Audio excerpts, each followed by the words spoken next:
Bonjour à vous qui suivez ce nouveau flash spirituel.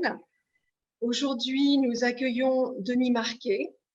Denis transmet la voie christique par des conférences, par des livres, par des stages. Bonjour Denis. Bonjour. Nous allons te poser 3 questions autour de la spiritualité. Qu'est-ce que pour toi la spiritualité ? La spiritualité, pour moi, c'est tout ce qui commence à partir du moment où le moi n'est plus à l'origine des choses. C'est-à-dire qu'il y a en moi plus que moi. À partir du moment où je reconnais qu'il y a en moi plus que moi, je suis déjà ouvert à la dimension spirituelle. Ce plus, après, peut être considéré de bien des manières. Ça peut être le je est un autre de Rimbaud qui s'émerveille devant les créations inspirées qui jaillissent de lui. Et ce plus peut se manifester comme inspiration aussi bien artistique que inspiration dans la vie quotidienne, la parole inspirée, le geste inspiré, l'acte juste, etc. etc. Ce plus aussi se manifeste par toutes les dimensions de l'amour, c'est-à-dire qu'à l'intérieur de nous, il y a une espèce de transcendance pour moi qu'on peut rencontrer et qu'il est important de rencontrer avant de bâtir un savoir sur elle, un savoir de dogme, un savoir de conceptions diverses. Chacun la rencontre, le petit enfant la connaît très bien, cette dimension transcendante. Il est porté par elle, un tout petit bébé qui jubile est porté charnellement par ce plus intérieur. Et, et aujourd'hui, on vit dans une civilisation qui essaie de se construire indépendamment de cette dimension, de ce plus qu'on porte à l'intérieur de soi. Et on voit bien que ça nous mène à une impasse. Il est grand temps de retrouver ça. Alors bien sûr, les religions, les mouvements spirituels portent cette dimension de transcendance, mais chaque fois avec une conception très particulière. L'important, c'est d'abord de se mettre en lien à l'intérieur de soi avec ce plus intérieur, cette transcendance. Et pour ça, les choses sont toutes simples, mais elles sont peut-être pas si faciles à mettre en pratique. Il suffit pour moi d'accepter que le moi se retire de la position d'origine pour s'ouvrir à une source plus profonde. Et pour moi, la spiritualité commence par ce retrait de la dimension de l'ego. Dans une société qui glorifie la dimension de l'ego, bien évidemment, ce n'est pas toujours facile de prendre conscience qu'on a besoin de ce retrait. Comment vis-tu ta spiritualité au quotidien ? Ma spiritualité personnelle est influencée essentiellement par la dimension christique. Mais la dimension christique, pour moi, c'est celle qui me parle personnellement parce qu'elle me permet d'affirmer la vérité de toutes les traditions spirituelles du monde. Je veux dire par là que dans l'affirmation christique, il y a son contenu, toutes les affirmations des différentes spiritualités. Pour moi, une spiritualité est toujours vraie dans ce qu'elle affirme. Elle commence à devenir fausse à partir du moment où elle commence à nier. Elle est vraie dans ce qu'elle affirme, fausse dans ce qu'elle nie, et les conflits religieux ou les conflits spirituels sont liés au fait que les spiritualités, en général, non contentes de se borner à affirmer leur affirmation singulière et unique, leur affirmation inspirée, eh bien, commencent aussi à nier les affirmations des autres spiritualités. La voie christique, elle, la voie du Christ, elle, pour moi, ne nie rien.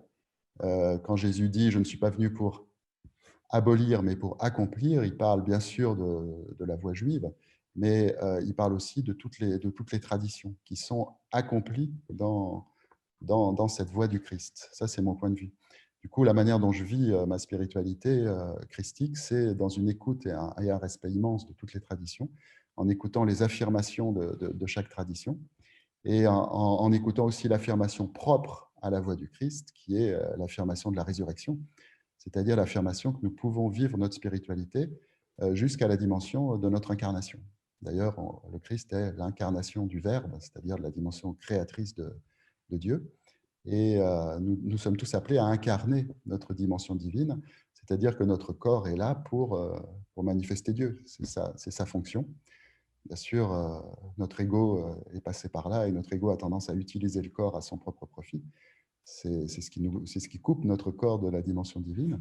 De mon côté, la manière dont je vis ma dimension spirituelle, je dirais que c'est d'une manière aussi incarnée que possible, c'est-à-dire en ayant un rapport à mon corps comme au lieu sur Terre, comme le corps de chacun, où le divin peut se manifester et rayonner.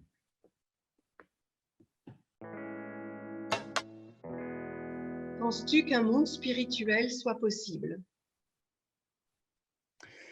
Bien sûr, encore du point de vue christique, la réponse est forcément oui, puisque dans tous les textes prophétiques de la voix du Christ, y compris des textes qui sont des citations de Jésus lui-même, il est fait mention du fait qu'à partir du moment où l'être humain devient lui-même manifestation unique du divin, à partir du moment où chaque être devient manifestation unique du divin, toute la création est transformée. C'est-à-dire que tout se passe comme si Dieu, et c'est ce qui est indiqué dans la Genèse, crée le monde, crée la création, et puis au sixième jour, il crée un créateur comme lui, l'être humain, à son image et à sa ressemblance, et puis le septième jour, il se retire. Il se retire, ça veut dire que la création est déléguée à l'humanité tout entière, à l'humanité dans son unité. Et du même coup, depuis, eh bien, c'est l'être humain qui crée le monde tel qu'il est. Et nous avons le choix. Nous pouvons créer en union avec Dieu ou nous pouvons créer sans Dieu. C'est pour ça que le septième jour est aussi le jour du Shabbat, qui est un symbole magnifique. C'est le jour où l'être humain se retire de toute action par rapport au monde, comme Dieu s'est retiré de sa création, pour se remplir intégralement de Dieu, de telle sorte que les 6 autres jours, eh bien, Dieu et l'homme créent de concert, en unité. Nous, à chaque instant de notre vie, nous avons le choix nous sommes créateurs, donc nous ne pouvons pas ne pas créer, mais nous avons le choix de créer en union avec notre source divine, avec ce plus intérieur dont je parlais, ou créer avec un moi qui se met à l'origine de tout, c'est-à-dire une dimension séparée. Si nous créons depuis un moi séparé, nous créons la séparation. Le monde souffre en ce moment et le monde révèle de plus en plus cette dimension de souffrance parce que derrière, il y a une création dans la séparation. Et bien sûr, nous pouvons créer un monde spirituel dans la mesure où chaque être humain décide de s'ouvrir à cette dimension spirituelle, à cette dimension divine, dans la mesure où chaque être humain décide de co-créer en union avec Dieu. À ce moment-là, les textes prophétiques nous annoncent que toute la création est transformée et que c'est un monde entièrement spiritualisé qui émerge, c'est-à-dire le monde qui correspond à la création divine, le monde dont Dieu dit « c'est bon ». Actuellement, tout n'est pas bon dans la création parce que l'opacité d'une humanité qui a fait le choix de la séparation s'interpose entre la création divine et le monde créé. C'est ce à quoi nous pouvons remédier et ça incombe à chacun de faire ce choix, de s'ouvrir totalement pour laisser le divin rayonner à travers lui. Nous te remercions vivement, Denis, pour ces réponses très inspirantes à nos 3 questions autour de qu'est-ce que la spiritualité. Et au revoir et à très bientôt. Au revoir, merci.